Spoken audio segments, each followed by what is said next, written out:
So I wanted to do just a quick video to show how to navigate through Nearpod and some of the settings that you might want to adapt in your Nearpod library. So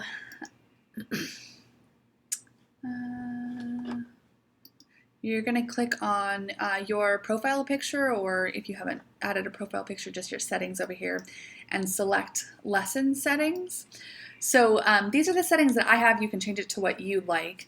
But they now have an option for essentially a screen reader. So for students who need to be able to have some sort of audio version of what's written on the slide, there's now this ability. We don't know how accurate it is, but at least that enables the option. You can always go back and check.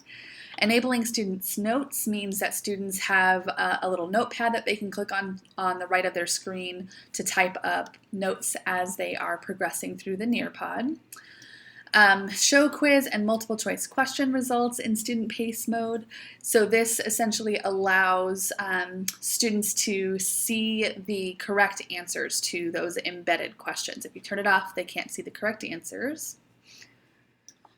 If you're doing live participation mode, this just allows students to resubmit their answers, but I don't know that we'll be using that in a live mode at all. And enable Collaborate board, so this allows students to use that sort of whiteboard feature where they can type in a comment and it posts on a whiteboard or chalkboard for other students to view in the student pace mode. And then requiring student submissions is the one that I definitely recommend. So students can't progress forward into the Nearpod until they've completed embedded activities. Okay, so the way you would do this is to create a new lesson, select lesson in Nearpod, and you can upload your PowerPoint files here. So I'm not going to do one now. You can also add slides directly in Nearpod by going to Add Slide, Add Content, and you can select a slide. It's not as editable as a PowerPoint, so I would recommend fine-tuning your PowerPoint and then uploading it as opposed to trying to do that in Nearpod. But primarily the feature of Nearpod that we plan on using are the activities. So you can have open-ended question, matching pairs, so you can match a picture to a word description. Quizzes are multiple choice. I've never used Flipgrid, so I don't know much about it, but you can give it a try. Students can draw on their screen. I use this in chemistry to have students draw atoms.